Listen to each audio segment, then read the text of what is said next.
চ্যানেলে আপনাকে স্বাগত। অখণ্ড মণ্ডলাকারম ব্যক্তং যেন চরাচরম তৎপদং দর্শিতাং যেন তস্मै শ্রী গুরবে নমঃ। বন্দে অহং শ্রী গুরুর্শ্রীযুতপদকমলম শ্রী গুরুন বৈষ্ণবাংশ্চ শ্রীরূপং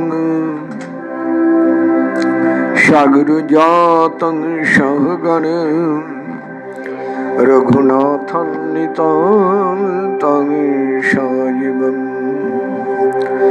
সাদ্বৈতং সাবধূতং পরিজনসহিতং কৃষ্ণ চৈতন্যদেবং রাধা কৃষ্ণ পাদং সহগণ ললিতাং শ্রীবিশাখান্বিতাং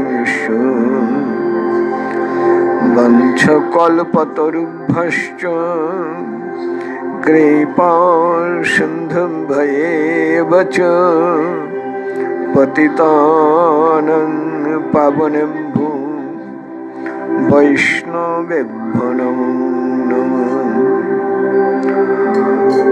আজানুলম্বিতভুজৌ কনকাবদাতো সংকীর্তনৈকপিতরো কমলায়ুতাংশো বিশ্বম্ভরো দ্বিজবরো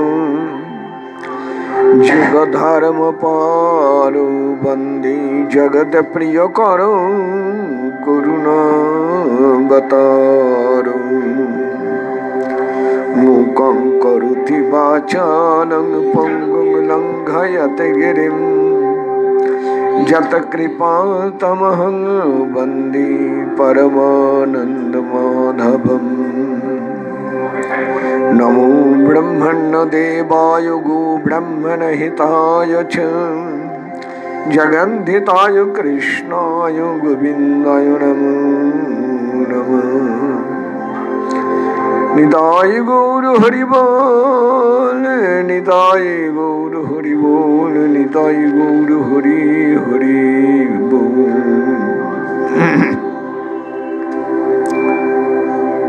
अथ श्री श्रीमद्भागवते दशमी सप्तचत्वारिंशतितमोऽध्याय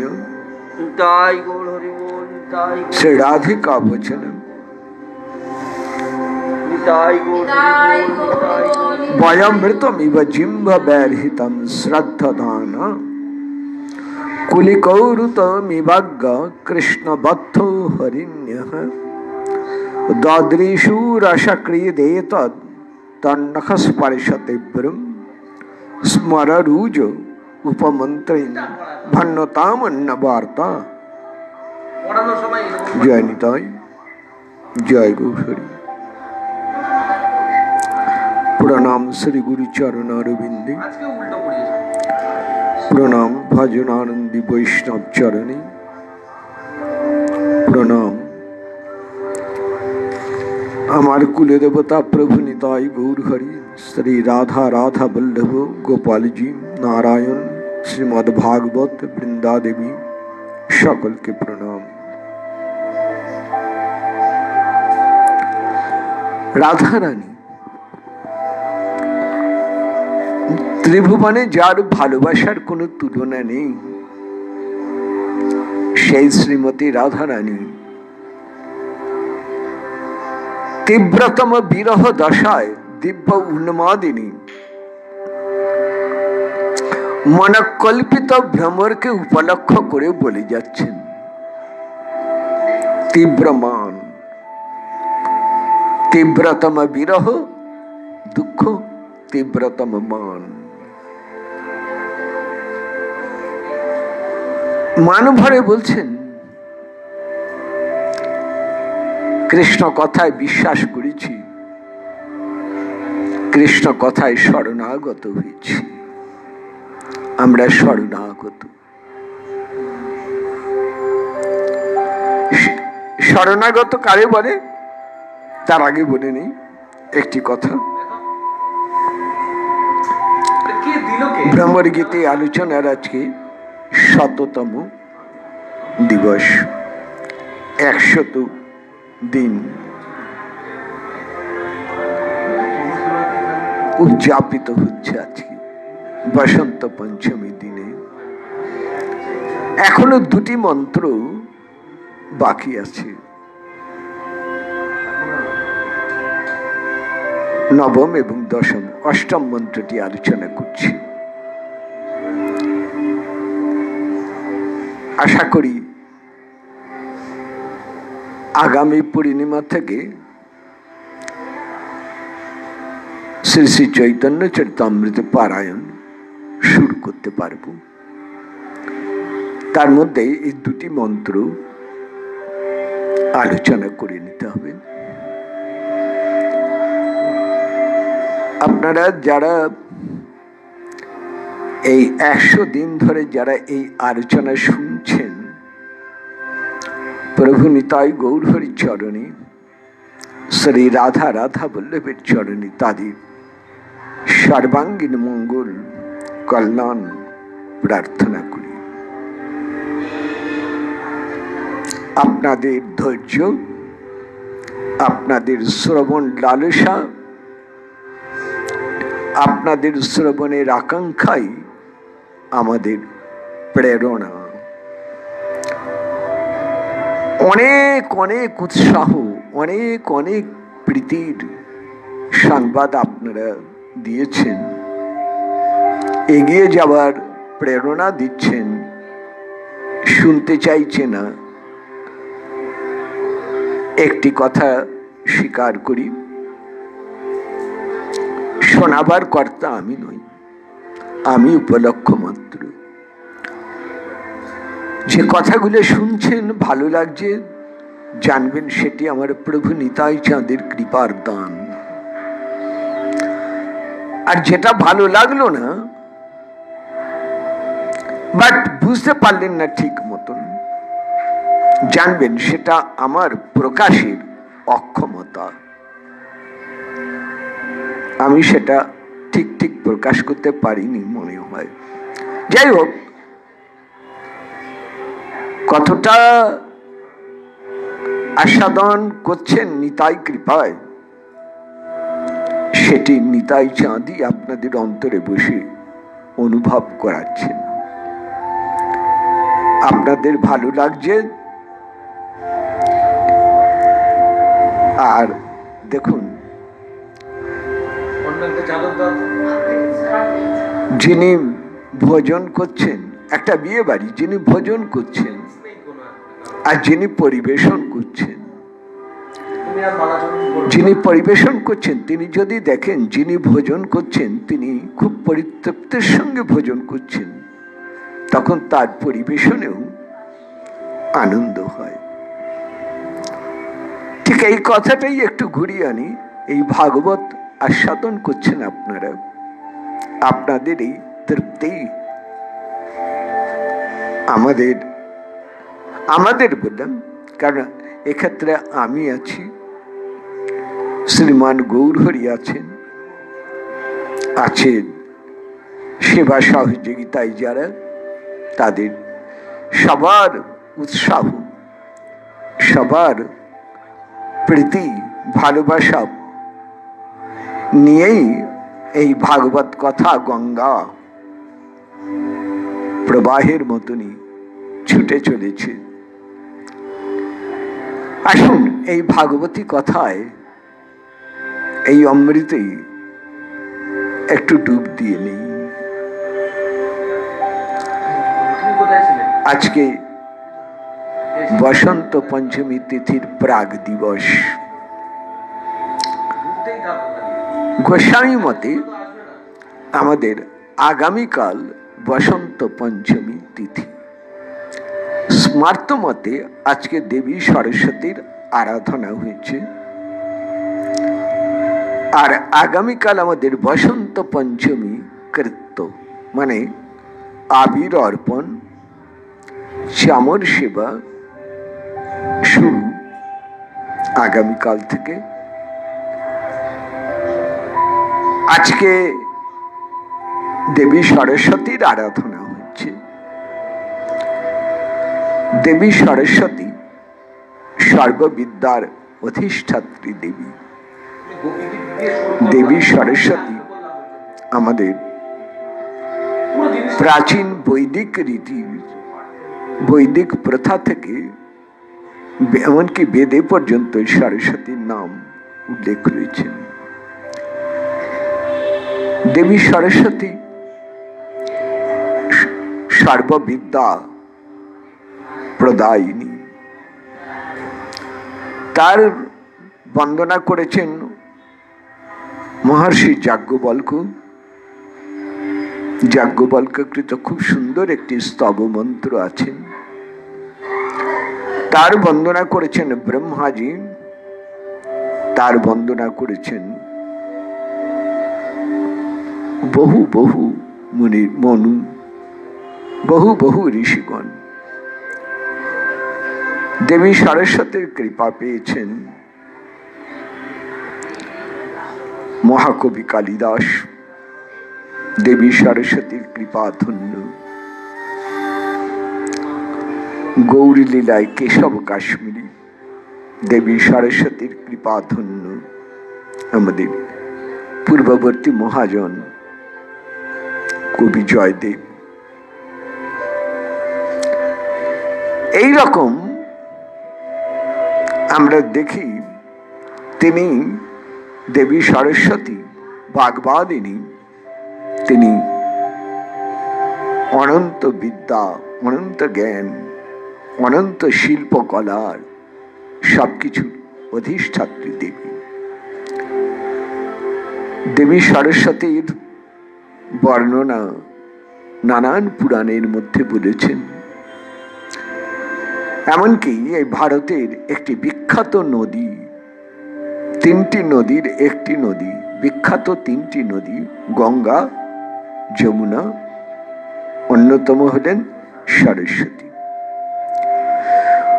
তার মধ্যে গঙ্গা যমুনাকে আমরা প্রত্যক্ষ দেখতে পাই।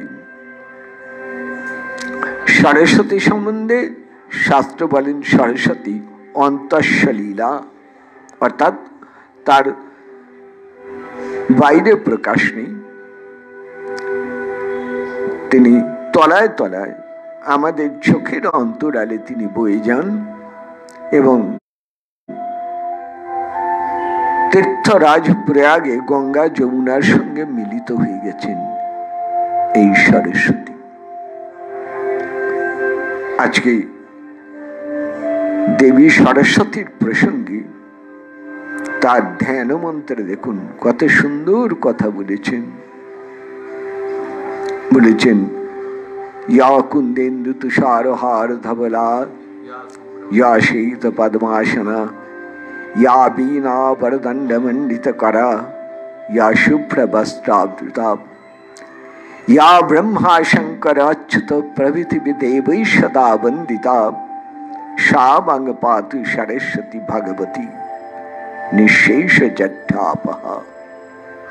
জড়তা, ক্ষুদ্রতা অবসান হয় দেবী সরস্বতীর কৃপায়। একটি মন্ত্র সবাই জানেন, মূকং করতি বাচালম পঙ্গুং লঙ্ঘায়তে গিরিম যৎ কৃপা তমহং বন্দে পরমানন্দ মাধবম। মাধব পরমানন্দ স্বরূপ, তার কৃপা হলে বোবাও বাচাল হয়। দেবী সরস্বতী দেবী বাকশক্তি প্রদায়িনী, অর্থাৎ তার মধ্যে দিয়ে আমার পরমানন্দ মাধবের কৃপাই বর্ষিত হচ্ছে। শুভ্র জ্ঞানের প্রতীক, তাই শুভ্র কান্তি। পদ্মফুলের মতোই জ্ঞান ভক্তির প্রভা বিস্তারিত, তাই তিনি কমলাসনা। রাজহংসের মতোই এই জ্ঞান অসার পরিত্যাগ করে সারকে গ্রহণ করেন, তাই তিনি হংসাসীনা বিনা আনন্দদায়িনী বিনা ভজনানন্দদায়িনী বিনা কৃষ্ণ সঙ্গীতের অপরিহার্য অঙ্গ বিনা। আপনারা জানেন সখীগণের মধ্যে ললিতা এবং রাধারানী বিনা বাদনরতা। টোটা গোপীনাথে যারা দর্শন করেছেন তারা দেখবেন রাধানীর হাতে এবং ললিতার হাতে দুখানি বীণা। বীণা মানে এখানে বাদ্যযন্ত্র নয়, বীণা মানে ভজনানন্দের স্বরূপ,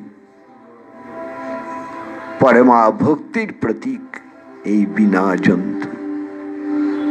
তার মাধুর্যে ভক্তের ভজন পথকে উল্লসিত করে তোলেন, আনন্দিত করে তোলেন। সেখানে সুচিতা, নির্মলতা, তাই তো শুভ্রবর্ণা, শ্বেতবর্ণা দেবী সরস্বতী। দেবী সরস্বতীর প্রসঙ্গ দেখুন কত মধুরতম। আপনারা জানেন শ্রী চৈতন্য ভাগবত গ্রন্থে শ্রী বৃন্দাবন দাস ঠাকুর পাদ বিস্তারিত ভাবে বর্ণনা করেছেন মহাপ্রভুর লীলা। দিগ্বিজয়ী কেশব কাশ্মীরি নানান জায়গায় পণ্ডিতগণকে তর্কযুদ্ধে হারিয়ে দিয়ে নবদ্বীপে এসেছিলেন। নবদ্বীপের পণ্ডিতগণকে তর্কযুদ্ধে আবাহন করলেন। তাদের তর্কযুদ্ধে পরাস্ত করে হারিয়ে দিয়ে তিনি যথার্থই দিগ্বিজয়ী হবেন, এই তার ইচ্ছে। কেশব কাশ্মীরি জানেন না নবদ্বীপে গুপ্ত ভাবে রয়েছেন সরস্বতীর পতি আমার গৌর বিশ্বম্ভর নিমাই পণ্ডিত। নিমাই পণ্ডিত যে ধামে আছেন, যেখানে বিরাজিত আছেন আমার মহাপ্রভু, সেখানে কি এই দিগ্বিজয়ের জ্ঞান, বিদ্যা, পাণ্ডিত্য থাকতে পারে? কখনোই না। দিগ্বিজয়ী এসেছেন না, না, এখানে একটু বুঝে দেখুন, মহাপ্রভুর কৃপা শক্তি অলক্ষ্যে তাকে টেনে এনেছেন। কিংবা আরো ঠিক করে বলি, মহাপ্রভুর ইচ্ছায় দেবী সরস্বতী তাকে টেনে এনেছেন নবদ্বীপে। মহাপ্রভুর কৃপা শক্তির নামই দেবী সরস্বতী। এটি একটু বুঝে নিতে হবে। এই লীলার মধ্যে দিয়ে দেবী সরস্বতী আত্মপ্রকাশ করেছেন দিগ্বিজয়ীর কাছে। ব্যাপারটা একটু খুলে বলি। দিগ্বিজয়ী কেশব কাশ্মীরি মহাপ্রভুর কাছে তথা নিমাই পণ্ডিতের কাছে নিজের পাণ্ডিত্য প্রকাশ করছিলেন গঙ্গার মহিমা শ্লোক বর্ণনা করতে গিয়ে। মহাপ্রভু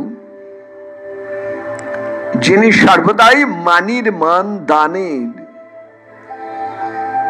ব্যস্ত, যিনি সর্বদাই মানিকে মান দিয়ে থাকেন, কখনো কারো মানহানি করেননি মহাপ্রভু, তিনি দিগ্বিজয়ের খুব প্রশংসা করেছিলেন। দিগ্বিজয়ীর কেশব কাশ্মীরি গঙ্গার মহিমা, স্বরচিত গঙ্গার মহিমা, নিজে নিজে গঙ্গার মহিমা বর্ণনা করে শোনাচ্ছিলেন নিমাই পণ্ডিতকে। ঝড়ের বেগে 100 শ্লোক বলেছিলেন তিনি।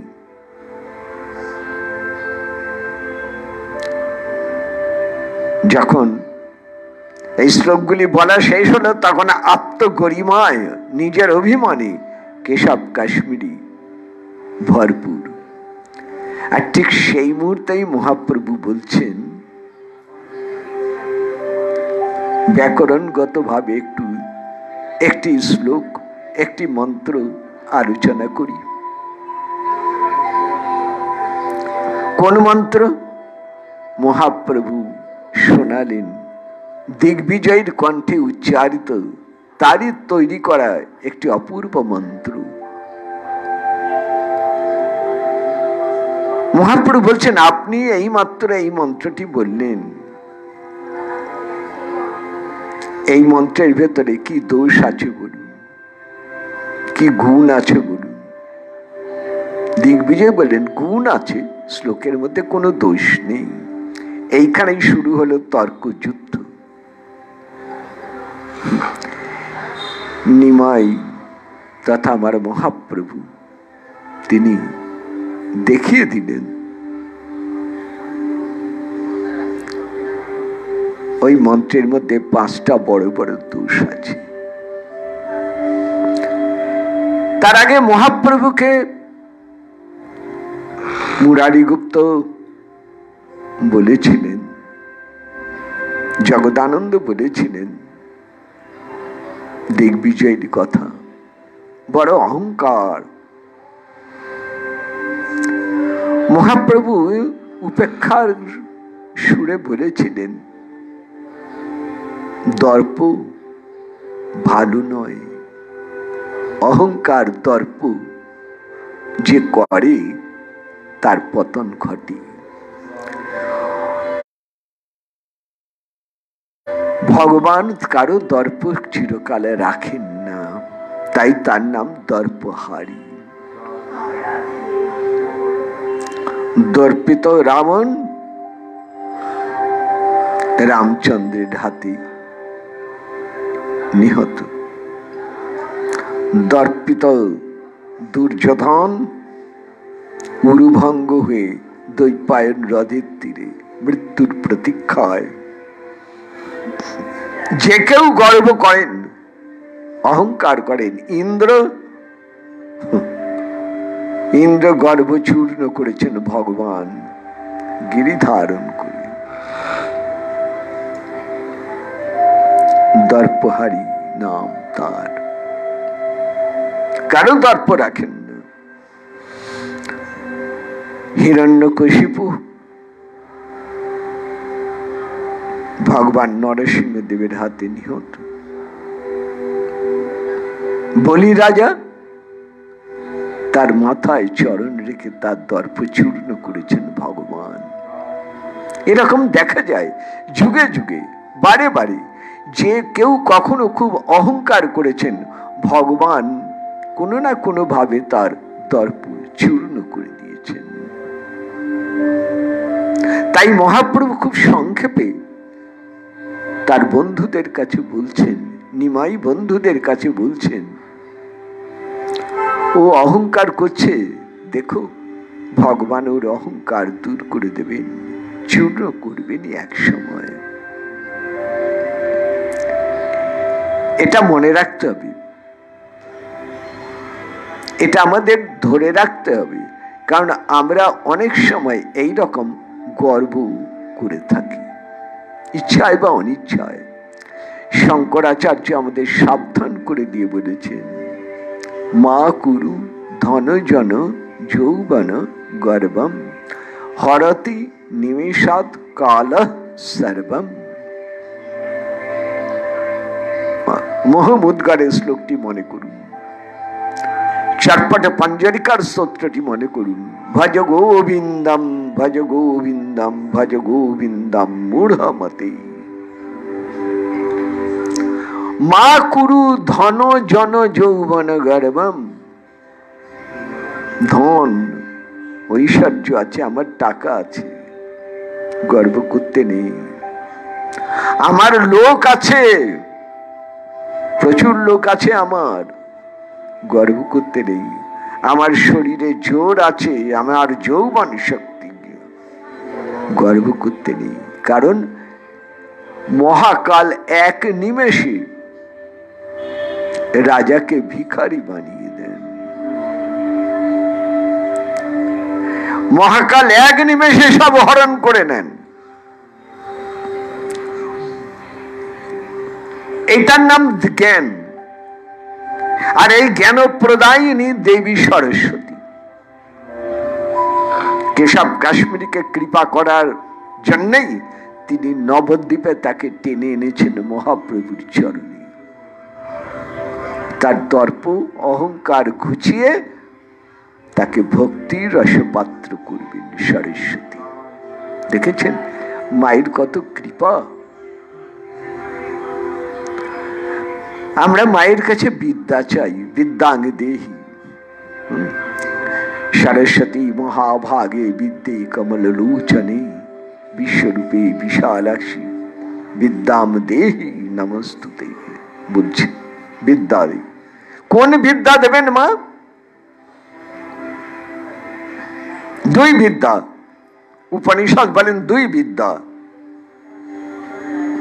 পরা অপরা। একটি অপরা মানে জাগতিক বিদ্যা, স্কুল কলেজে বিশ্ববিদ্যালয়ের বিদ্যা। অপরা বিদ্যা যার দ্বারা জগৎকে জানা যায়। আর এক বিদ্যা পরা বিদ্যা, যে বিদ্যা দিয়ে জগন্নাথকে জানা যায়। দুইটাই জানতে হয়। দে বিদ্যে জ্ঞাতিতব্য। ঋষি বলছেন, বেদ মা বলছেন দে বিদ্যে জ্ঞাতিতব্য। তোমাকে জগতের বিদ্যাও জানতে হবে, তোমাকে পড়া বিদ্যাও জানতে হবে। দুই বিদ্যাই জানতে হবে। কে জানাবেন? মা জানাবেন। মায়ের কাছে তাই বলছেন বিদ্যা দাও, বিদ্যা দাও। মা দুইটা বিদ্যাই দেন। তাই মায়ের হাতে দুইটা বিষয়, একদিকে পুস্তক, একদিকে বীণা। মানে কি? পুস্তক মানে জগতের বিদ্যা, জাগতিক বিদ্যা। বীণা মানে ভক্তি প্রেমের গান, ভক্তি প্রেমের সুর বাজে জাতি।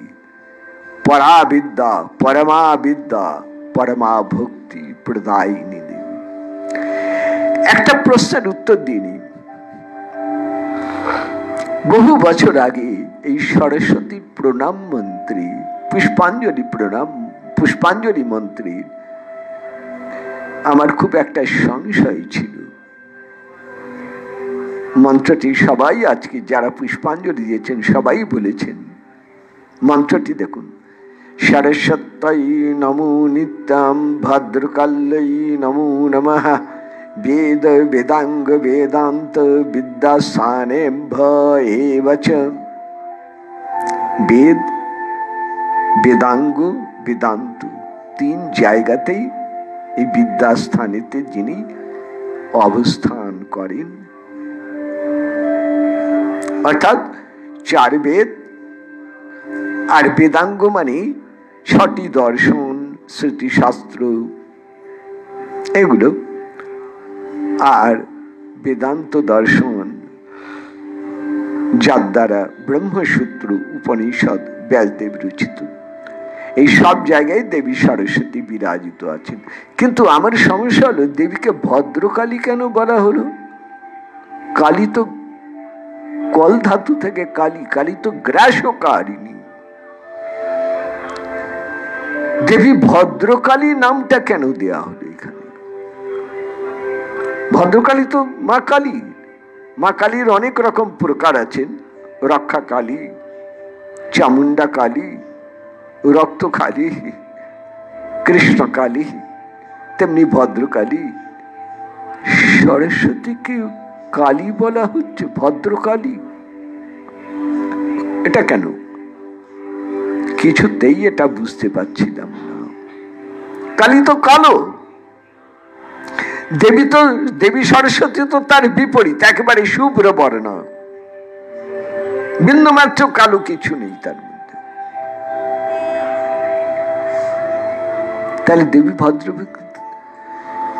দেবীকে ভদ্রকালী কেন বলা হচ্ছে? তবে এটা একটা খুব বিরাট একটা প্রশ্ন ছিল, কারণ ছোটবেলা থেকেই এই মন্ত্রের প্রত্যেকটা অক্ষর, মন্ত্রের প্রত্যেকটা শব্দ নিয়ে বিশদভাবে জানার আমার খুব একটা কৌতূহল ছিল। কাকে জিজ্ঞেস করি, সুযোগ হয়ে গেল, তখন খুব ছোট, বাবাকে জিজ্ঞেস করলাম। স্কুলে ব্যাপারটা হচ্ছে, স্কুলে অঞ্জলি দিয়ে এসেছি, তা বাবা রয়েছেন, বাবা বললেন কি রে স্কুলে অঞ্জলি দিয়ে এলি? আমি বললাম হ্যাঁ দিয়ে এলাম। সঙ্গে সঙ্গে বাবা বলছেন বল দেখি কি মন্ত্রে অঞ্জলি দিলি? তো মন্ত্র মুখস্থ বললাম, সাড়ে সপ্তাহে নামুন তম ভদ্রকালেই, এরকম বলে।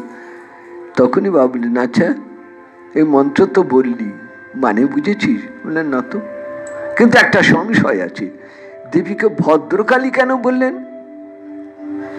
কালীমার তো সেই খড়গধারিণী, মুন্ডমালিনী, মা কালীর যে রূপ, যে চেহারা আমরা দেখি, তার সঙ্গে তো সরস্বতীর কিছুই মিল নেই।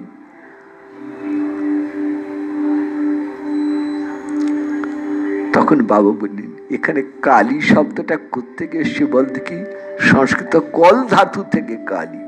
কল মানে যে গ্রাস করে। কি গ্রাস করে? যে তার শরণাগত হয়, তার অন্তরের অজ্ঞান অন্ধকারকে গ্রাস করে, তাই তিনি কালী। গ্রাস করে মঙ্গল করেন বলেই তার নাম ভদ্রকালী। ভদ্র মানে এখানে মঙ্গলদায়িনী কালী, এখানে বিনাশিনী কালী নন, এখানে ভক্তের অমঙ্গল হারিণী কালী, তাই তাকে ভদ্রকালী বলা হচ্ছে। বাহ, এটি কে করেন? আসুন সে প্রসঙ্গ সব পরে শুনবো, আগে শুনেন এই গৌরী লীলায়। তা কেশব কাশ্মীরি তো গঙ্গা মহিমায় শোনালেন। মহাপ্রভু বলছেন শ্লোকের দোষ কি? কেশব কাশ্মীরের দোষ নেই, মহাপ্রভু দেখালেন তার বলার মন্ত্রের, একটা মন্ত্রের ভেতরে 5টা দোষ। তাই নয়, মহাপ্রভু একটু খোঁচাও দিয়েছেন তাকে, বড় মিষ্টি খোঁচা। বললেন খুব সুন্দরী রমণী, 5টা গয়না পরেছেন গায়ে, মাথায় চূড়া, গলায় হার, হাতে কঙ্কন, কটিতটে কিঙ্কিণী, চরণে নূপুর, বলয়, বেশ গয়না পরেছেন, 5টা কম ভালো ভালো গয়না পরেছেন, কিন্তু শরীরের 5 জায়গায় তার দগদগে ঘা, পুজ রক্ত বেরোচ্ছে।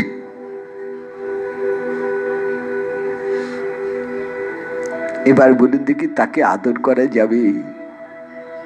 না, সে যতই গয়না পড়ুক না কেন, ওই ঘায়ের জন্যে সে হয়ে যায় সবার থেকে দূরে। ঠিক তেমনি করে এই মন্ত্র যতই আপনি অলংকার শব্দ ব্যবহার দিয়ে মন্ত্রটিকে সাজান না কেন, কিন্তু যেহেতু ব্যাকরণগত 5টা দোষ ওই রোগের মতনই, গায়ের মতনই, অতএব এইটা পরিত্যাজ্য, এই দোষ। কেশব কাশ্মীর মুখে কোনো কথা এলো না, বলতে পারলেন না কিছু। তার যত কিছু বলার সব যেন আজ হারিয়ে গেল মহাপ্রভুর কাছে। সত্যি তো, তিনি জীবনেও কোনোদিন ভাবতে পারেননি যে তার মুখ থেকে এইরকম ভুল দোষযুক্ত মন্ত্র তার মুখ থেকে বেরোতে পারে। এ তার স্বপ্নেরও অতীত ছিল। মহাপ্রভু তাকে সান্ত্বনা দিয়ে ঘরে পাঠিয়েছিলেন, কিন্তু ঘরে এসে, যে বাড়িতে নবদ্বীপে এসে তিনি উঠেছিলেন, সেই ঘরে বসে তিনি কিছুতেই স্থির হতে পারলেন না। মা সরস্বতী মন্ত্র সিদ্ধ, তিনি মা সরস্বতীর মন্ত্র জপ করে মাকে ডেকে মায়ের কাছে মনের ব্যথা নিবেদন করছেন। মা, কোন অপরাধে আজ আমাকে এক শিশুর কাছে হারিয়ে দিলে তর্ক যুদ্ধে? মা সাক্ষাতে দর্শন দিলেন, দিয়ে বললেন শোনো, তুমি একটা ভুল করেছ, তুমি তাকে চিনতে পারোনি, তুমি এখনো তাকে শিশু মনে করছো।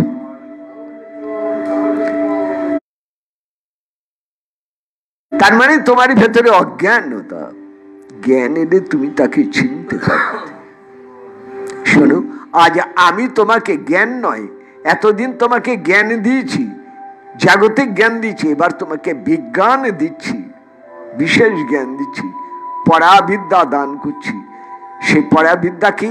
যাকে শিশু বলে মনে করছো, তিনি আমার পতি, তিনি আমার স্বামী, তিনি ভগবান, অনন্ত জ্ঞানময়, তিনি অনন্ত জ্ঞান। তার অনন্ত জ্ঞানের এক কণা পেয়ে আমি সর্ববিদ্যা সর্বজ্ঞানের অধিষ্ঠাত্রী দেবী সরস্বতী। বলো, সেই তিনি। আমি তোমাকে টেনে এনেছি, এতদিন তোমাকে জড় জগতের বিদ্যা দিয়ে তোমাকে শ্রেষ্ঠ করেছি। আজ আমি চেয়েছি, আমি তো মা, আমি তো গুরু, তাই আমি চেয়েছি তোমার সর্বাঙ্গিনী মঙ্গল হোক। তাই তোমাকে আজ ঘুরিয়ে নিয়ে এসেছি আমার পতির চরণে, তার চরণ আশ্রয় করো। আমি জগতের বিদ্যা দান করি, আর তিনি জগতে এসেছেন পরম বিদ্যা, ভাগবতী বিদ্যা, পরাবিদ্যা দান করবার জন্য। পরাবিদ্যা না পাওয়া পর্যন্ত তোমার জীবন অসম্পূর্ণ।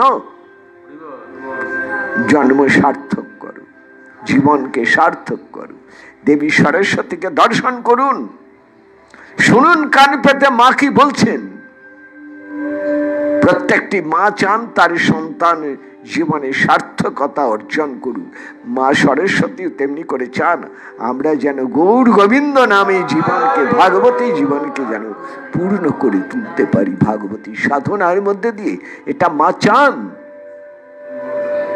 মায়ের পূজার সর্বশ্রেষ্ঠ মন্ত্র হরে কৃষ্ণ নাম মন্ত্র। মায়ের পূজার সর্বশ্রেষ্ঠতম অঞ্জলি বাইরের ফুল বেলপাতা নয়, আপনার অন্তরের প্রীতি ভালোবাসার অঞ্জলি দিন। মা যে গুরু স্বরূপা, তিনি গুরু রূপ। গুরুদেব শিষ্যের অজ্ঞান অন্ধকার দূর করে তার জ্ঞান কাজল চোখে পরিয়ে দেন, দিয়ে ভগবানকে দর্শন করেন। তৎপদম দর্শিতং যেন। আজ মা সেই কাজ করছেন, কেশব কাশ্মীরের গুরু হয়ে তাকে মহাপ্রভুর চরণ আশ্রয় নিতে পাঠাচ্ছে। ওকে যাও, তার চরণে আশ্রয় নাও, তোমার জীবন পূর্ণ হবে, সার্থক হবে। মায়ের কৃপায় এক নিমেষে ঘুচে গেল অজ্ঞান অন্ধকার, নতুন মানুষ হয়ে গেলেন তিনি। কোথায় গেল তার বিদ্যা, গর্ব, ঐশ্বর্য, যশ, মান, খ্যাতির লালসা, তার জ্ঞান পাণ্ডিত্যের অহংকার কোথায় গেল? চোখের জলে ভাসেন। বেশি বলে, মা তুমি আজ আমাকে চিনিয়ে দিলেও, সর্বশাস্ত্র যারে খুঁজে পায় না,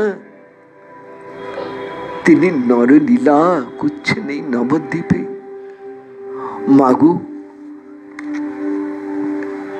তোমার কত কৃপা। মা বলেন, তুমি আমাকে মা বলে ডেকেছ, আমার মন্ত্র জপ করেছ বলেই আমি তোমাকে টেনে এনেছি, কৃপা করে এনেছি তোমাকে। আজ মহাপ্রভু গৌর গোবিন্দের সেবায় যাও বাবা, তাতেই আমার যথার্থ আনন্দ। কেশব কাশ্মীরি ছুটলেন, সেই উষা লগ্নেই বেরিয়ে পড়েছেন পথে। মাই অন্তর্যামী গুরু রূপে পথ দেখালেন। ওই তো নিমাই দাঁড়িয়ে আছেন। হ্যাঁ, গুরু যারে পাঠান, গুরু যারে নিয়ে চলেন, সে ভগবানকে খোঁজে না, তার খোঁজে ভগবান দাঁড়িয়ে থাকে। সে যে পথ দিয়েই যাক, গুরু তাকে ভগবানের চরণে পৌঁছে দেন। এই তো মা সরস্বতীর কাজ, পৌঁছে দিয়েছেন মহাপ্রভুর চরণে। কেশব কাশ্মীরি মহাপ্রভুর চরণে আত্মনিবেদন করছেন, বলছেন, প্রভু আমার মোহ অজ্ঞানতা নাশ করেছ তুমি, আমার ভুল ভ্রান্তি ধারণা ঘুচিয়ে দিয়েছ তুমি। মায়ের অনুগ্রহ, মায়ের কৃপা নিয়ে আমি আজকে ছুটে এসেছি তোমার চরণ তলে। আমাকে দান করে সেই পরা বিদ্যা, পরম বিদ্যা দাও আমায়।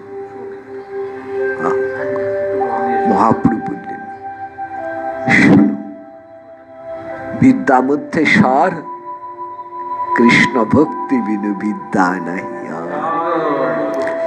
প্রভু কহে বিদ্যা মধ্যে কোন বিদ্যা সার?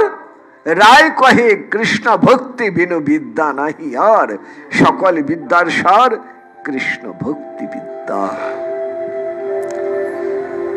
হরি নাম, হরের নাম, হরের নাম, হরের নামেব কেবলম, কলৌ নাস্তেব নাস্তেব নাস্তেব গতিরন্যথা। তুমি হরি নাম নাও। কিসের জ্ঞান, কিসের পাণ্ডিত্য, কিসের তোমার বিদ্যার অহংকার, সব ত্যাগ করে কায় মনে বাক্যে নামের আশ্রয় নাও। নামের গুণে সব মোহ অন্ধকার ঘুচে যাবে। নামের করুণায় তোমার অন্তরে এই পরম বিদ্যা, প্রেম বিদ্যা দয়া। দেখুন, উদ্ধবজির মতন এত বড় পণ্ডিত, এত বড় জ্ঞানী আর দ্বিতীয় কেউ ছিলেন না, কিন্তু সেই উদ্ধবজি মাথা লুটিয়ে দিয়েছেন গোপীর চরণ তলে। কেন? গোপী তো কোনো শাস্ত্র পড়া দূরে থাক, শাস্ত্র গ্রন্থ চোখেই দেখেনি, চোখেই দেখেনি কাকে শাস্ত্র বলে, কি আছে শাস্ত্রে জানে না। কিন্তু জ্ঞানী উদ্ধব গোপীগণের চরণে লুটিয়ে পড়েছেন। কেন জানেন? উদ্ধবজি নিজেই বলেছেন, শাস্ত্র পড়ে তাকে পাওয়া যায় না, পাওয়া যায় আপনাদের চরণ ধুলি মাথায়। আমি আপনাদের শরণাগত হলাম। বন্দে নন্দ ব্রজস্তেই নাঙ্গ পাদরেণুমভীক্ষ্ণসা যাসাঙ্গ হরি কথোদ্গীতং পুনাতি ভুবনত্রয়ম। এই তো পরম বিদ্যা। এতদিন আমি জগতের বিদ্যা লাভ করে জগন্নাথকে পেয়েছি, আর আপনাদের কৃপায়, আপনাদের চরণ ধুলি মাথায় ধরে এবার আমি গোপীনাথকে ডাকতে শুরু করব। এবার গোপীনাথকে পাবো।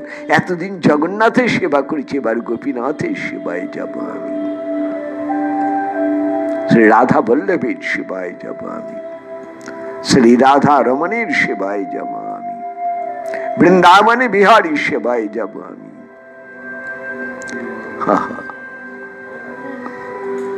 মথুরায় এসেছেন, ফিরে এসেছেন উদ্ধব।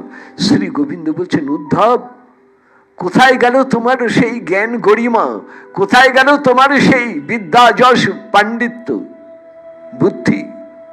উদ্ধব বলছেন, আমি বৃন্দাবনে যমুনার জলে সব ভাসিয়ে দিয়ে এসেছি। তবে কি আনলে বৃন্দাবন থেকে? বললেন, নিয়ে এসেছি, সারা গায়ে মেখে এনেছি গোপী পদরেণু, গোপীগণের চরণ ধরি সারা গায়ে মেখে এনেছি। সেই আমার পরম প্রাপ্তি, পরম বিদ্যা, পরম ভূষণ।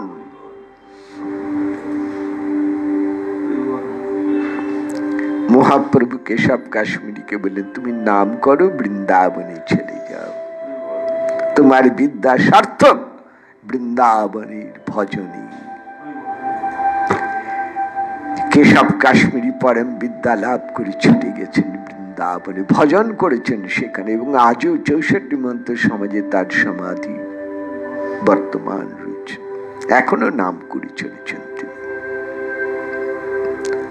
দেবী সরস্বতীর চরণে প্রার্থনা করি, তিনি আমাদের সেই পরম বিদ্যা দান করুন, যে বিদ্যায় গৌর গোবিন্দ সেবা মেলে, যে বিদ্যায় ব্রজ গোপীর চরণ ধুলি অঙ্গে মাখার সুযোগ মেলে, যে বিদ্যায় অন্তরের সকল মোহ, সকল দ্বিধা দ্বন্দ্ব ঘুচে যায়, সেই মনকে নির্মল করে দাও মা। কৃষ্ণ ভক্তি দিয়ে হৃদয়কে পূর্ণ করো। আজকে তোমার চরণে মঙ্গল প্রার্থনা করে রাখছি। আগামীকাল শুনবেন বিষ্ণুপ্রিয়া মায়ের কথা, শুনবেন আমাদের বসন্ত পঞ্চমীর উৎসবের কথা বৃন্দাবনে। আগামীকাল থেকে, আবার বলছি, আগামীকাল থেকে চামর সেবা শুরু হবে। আর আগামীকালই প্রথম ফাগু মানে আবির অর্পণ করা হবে যুগল কিশোরের চরণে। এই বসন্ত ঋতুর প্রাক মুহূর্তে আপনাদের সকলকে এই বাসন্তী উৎসবে শ্রী রাধা বল্লভের কৃপা আশীর্বাদ লাভ করুন। সবাই এই মঙ্গল প্রার্থনা করে আজকে রাখছি। কাল এবং পরশু চেষ্টা করব আমি 8টাতেই আরম্ভ করার। আজকে 15 মিনিট দেরি হলো আমার ট্রেনের গন্ডগোলের জন্য। যাই হোক, চেষ্টা করব 8টাতেই শুরু করার। যদি একটু দেরি হয় একটু অপেক্ষা করবেন, পাঠ নিশ্চয় হবে, শুনতে পাবে। আজ এই পর্যন্ত রইল। নিতাই গৌর হরি বল, নিতাই গৌর হরি বল, নিতাই গৌর হরি বল।